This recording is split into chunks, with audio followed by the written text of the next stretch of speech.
Welcome to Shubham lifestyle. இது day 5ங்க. உங்கள் கூட நான் என்னோடய ஜர்னி காசியில் முடிய போகுது. நெக்ஸ்ட் விலாகில் அடுத்தடுத்து ஒவ்வொரு டெம்பிளும் நான் உங்களுக்கு காமிக்க தான் போகிறேன். அதில் நான் இன்னும் நிறைய விஷயம் பேசலாங்க. ஆனால் உண்மையிலே சொல்கிறேங்க, காசியில் டே 5ங்கும்போது ரொம்ப கஷ்டமாக தான் இருக்குது. முடிய போதே இந்த டேன்னு சொல்லிட்டு ரொம்ப மனசு வருத்தமாக தான் இருக்குது. இப்போ நாங்கள் கிளம்பி வந்த இடம் பார்த்திங்கன்னா விஷ்ணுபாத டெம்பிளுங்க. இங்கே எதுக்கு முக்கியத்துவம்னா முன்னோர்களுக்கு திதி கொடுக்கறதாங்க ரொம்ப இம்பார்ட்டன்ட். இங்கே ஆண்கள் தாங்க நம்ம ஐதீகப்படி முன்னோர்களுக்கு திதி கொடுப்பாங்க.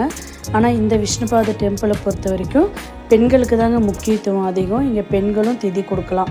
ஏன்னா சீதாதேவி தசரத மகாராஜருக்கு இங்கே தான் திதி கொடுத்தாங்களாமா. அதனால் இங்கே பெண்களும் திதி கொடுக்கலான்றதுனால நான் என்னோடய குடும்ப சார்பாகவும் என்னோடய ஹஸ்பண்ட் சைடு குடும்ப சார்பாகவும் நான் இங்கே திதி கொடுத்ததில் எனக்கு ரொம்ப நிறைவாக இருந்ததுங்க.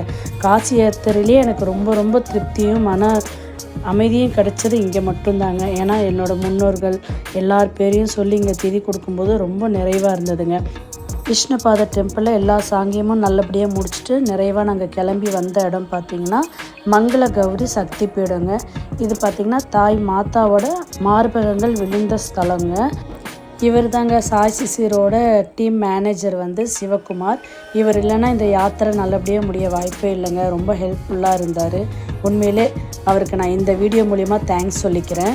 கோவில் ரொம்ப சிறப்பாக இருந்ததுங்க. சின்ன கோவில் தான், அதாவது ஒரு சின்ன குகை மாதிரி இருக்குது. கருவறை உள்ளே நுழைஞ்சி நம்ம போகிற மாதிரி இருக்குது. அதுவும் ரொம்ப குட்டிங்க. அதுக்குள்ளே நமக்கு எந்த உருவமே தெரியல. தீப ஒளியை தவிர்த்து உள்ளே என்ன போய் பார்த்துட்டு வந்தோன்னு தோணுச்சுன்னா ஒரு தீப ஒளி மட்டும்தாங்க கண்ணுக்குள்ளே இன்னுமே தெரியுதே தவிர வேறு எந்த பிம்பமும் தெரியலங்க. திருப்தியாக சாமி கும்பிட்டு ரூமுக்கு வந்துட்டோங்க. வந்த உடனே பிரேக்ஃபாஸ்ட்டுங்க. நாங்கள் 11 மணி வரைக்கும் பச்சை தண்ணி கூட குடிக்கலை. ஏன்னா காலையில் நேரமாக கிளம்பி போனோம். விரதத்தோடு தான் திதி கொடுத்து முடித்தோம். அதுக்கப்புறம் மங்கள கௌரியை பார்த்துட்டு நேராக ரூமுக்கு தாங்க வந்தோம். வந்துட்டு கையோட டிஃபனை சாப்பிட்டுட்டு ரூமை செக் அவுட் பண்ண போகிறோங்க. உண்மையிலேயே ரொம்ப நல்லா நிறைவாக இருந்தது இந்த யாத்திரை. கிளம்புறோன்னு சொல்கிறதே மனசு கஷ்டமாக இருக்குது. ஆனால் கிளம்பி தான் ஆகணும். கிளம்பிட்டோம். செக் அவுட் பண்ணிவிட்டு கிளம்பும்போது ஆந்திவே வழியில் இந்த புத்தரை பார்த்தோங்க. மெட்ட புத்தான்னு சொல்லிட்டு ஃபுல்லாக ஒயிட் தீமில் தாங்க இருந்தார். ரொம்ப நல்லா இருந்தது.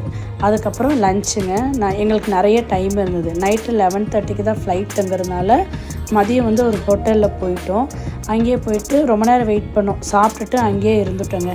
சாப்பிட்டு முடிச்சதுக்கப்புறம் சும்மா டைம் பாஸ் பண்ணணுமேங்கிறதுனால எல்லாம் ஃபன்னாக கொஞ்ச நேரம் விளையாடிட்டு அப்புறமா ஈவினிங் தான் கிளம்புனோம். ஃப்ளைட்டுக்கு நிறைய டைம் இருந்ததுனால ஆந்திவே வழியில் இஸ்கான் டெம்பிள் கூட்டிகிட்டு போனாங்க. அங்கே கிருஷ்ணரை பார்த்தோங்க. ரொம்ப நிறைய இருந்தது. கூட்டமாக இருந்தது கோவில். அதனால் சும்மா கொஞ்சம் நேரம் டைம் ஸ்பெண்ட் பண்ணிட்டு அந்த கோயிலை சுற்றி பார்த்துட்டு கிளம்பிட்டோங்க. இதோட காசி யாத்திரை சீரீஸ் முடியுதுங்க. என்னோடய சேனலுக்கு ரொம்ப சப்போர்ட் பண்ணதுக்கு ரொம்ப தேங்க்ஸுங்க. இன்னும் இதே போல் நிறைய கோவில் விலாக நீங்கள் பார்க்க தான் போகிறீங்க. 5 days முடித்து வீட்டுக்கு போகிறேங்க. வீட்டோட நிலைமை என்ன இருக்குன்னே தெரியல. அதை போய் பார்க்கலாம். அவங்க கூட கொஞ்சம் டைம் ஸ்பெண்ட் பண்ணிட்டு வீடெல்லாம் க்ளீன் பண்ணிவிட்டு அதுக்கப்புறம் நம்மளுடைய நெக்ஸ்ட் டெம்பிள் விலாக கண்டினியூ பண்ணலங்க. நெக்ஸ்ட்டு விலாகுங்க ஃபேமிலி கூட ஸ்பெண்ட் பண்ண போகிறேன். அதையும் பார்ப்பீங்க. அதுக்கப்புறமா உங்களுக்கு என்னென்ன விலாகுன்னு சொல்லிட்டு கண்டினியூவாக வரும். என்னோடய சேனலை மறக்காமல் சப்ஸ்கிரைப் பண்ணிட்டு வாட்ச் பண்ணுங்கள். தேங்க்ஸ் ஃபார் வாட்சிங்.